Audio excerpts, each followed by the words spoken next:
morning to all of you. Welcome to our Check-in Wednesday, where today we are talking about handling a personal crisis. We are the transformation team, and our vision is to enable people to find meaning and well-being in their lives. And we do this by providing customized emotional health products in order for organizations to do well. So friends, the reality is crises will happen in life. You will have one at some point in time, and the most important thing is for you to be able to prepare in terms of how you can handle the crisis when it happens. And let's just begin by defining what a crisis is. So a crisis is something that comes your way, which will leave you in a state of being completely off balance emotionally. And this in general happens when it is unexpected, and because the event potentially can bring harm to you or harm to your loved ones. So that is a crisis. And in a crisis situation, reality is you feel you are not in control. And what I just want to say to you guys is this: expect a crisis at some point in time in your life. You must expect that. So crisis can actually happen to you unexpectedly. It can be the loss of a loved one. Your wife dies, or your husband dies, or your boyfriend leaves you. You can be involved in an accident and you are told you need to be amputated. Or one day you just wake up and you discover you are diagnosed with cancer. So anything can happen to anyone. And what I've observed in working with a number of people is that the key to handling a crisis well is actually preparing for one. And I just want to say to all of us, the reality of the crisis is when it is a national crisis, guess what? You may not be able to feel the impact because it is something that is far and removed from you. But when it becomes a personal crisis, it is important for you to know how to handle one. So how can you handle a personal crisis? So there are just four or five things which I just want to share with us quickly. Number one is the following. In a personal crisis, hear this, friends: allow someone you trust to assist you to handle the crisis. Remember what I mentioned, that a crisis will leave you confused, a crisis will leave you overwhelmed, a crisis can actually paralyze you in terms of even how you think. So it is important for you to then have somebody who you trust to be able to assist you handle the crisis.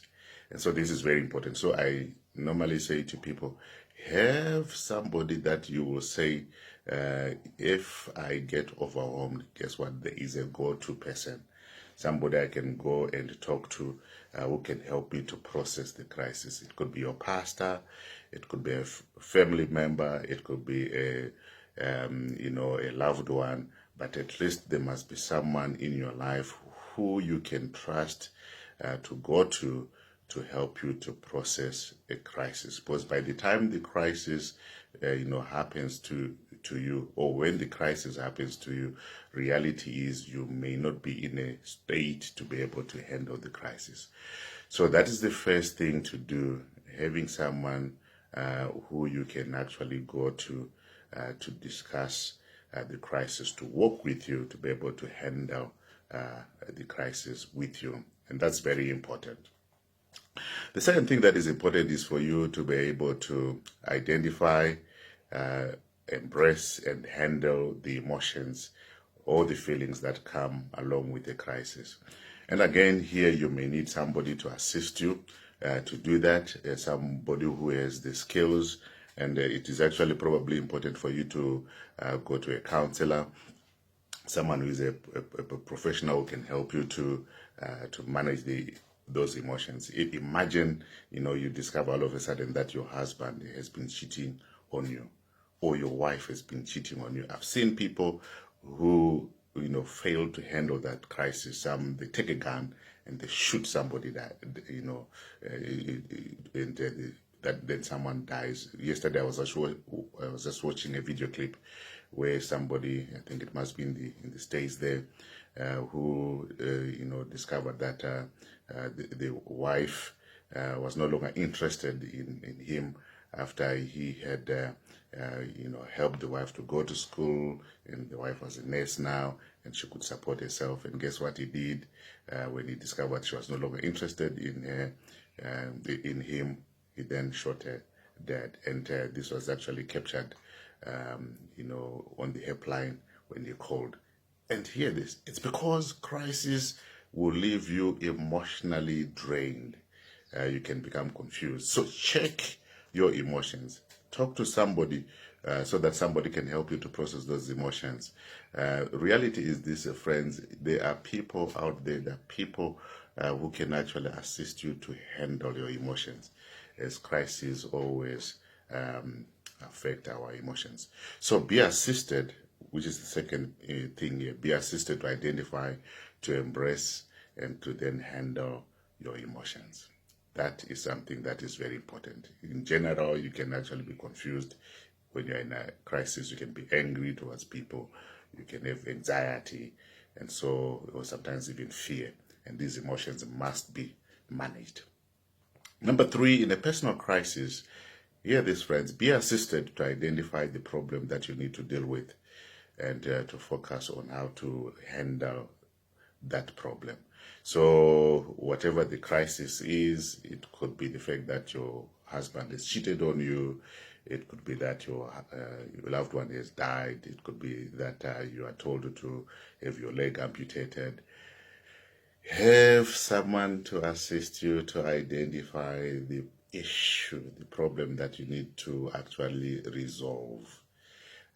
This is something that is very important. It appears as if it is simple, but reality is, in a crisis, you may not even know what to do, where to go, what to actually handle, what is the issue to be resolved. So having somebody to help you to actually identify the problem is something that is very important. And then the person can then work with you in terms of handling that issue, which is my point number 4 here.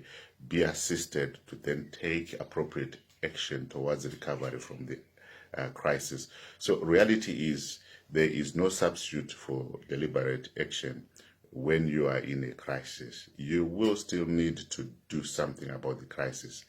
Therefore, it is important for you to have someone to actually then assist you to take action. And sometimes these actions may be things that are small in nature. It could be things like just beginning by probably praying over the issue, or just exercising for you to be able to begin to think properly, or doing gardening with the person as you are maybe talking about the issue, and then finally beginning to say, hey, let's deal with this issue in terms of practical things. So if your husband has died, what then do you need to do in terms of livelihood, and what do you need to do in terms of practical issues like sending kids to school, things like where you need to go and stay, and how can you earn income. And so you need somebody to be able to help you to do that. Finally, what is important in a crisis, and this I encourage everyone to even think about it before the crisis happens, that in a crisis, hear this, maintain hope. It's something that we must tell ourselves, that whenever I get into a crisis, guess what? There is hope after the crisis. And it's important for you to maintain hope. So, friends, 5 quick things which I just wanted to share with you in terms of a crisis, because at some point in time, all of us, we will get into a crisis one way or another. So the 5 things are: allow a trusted person to assist you to handle the crisis, especially in the early stages of that crisis. Number 2, be assisted to identify, embrace, and handle your feelings. And number 3, be assisted to identify the problem you need to deal with, and then to focus on it. Number 4, be assisted to then take appropriate action towards recovery from that crisis. And finally, do all these things in a state of hope. Have a good day. Keep the faith, and bye-bye.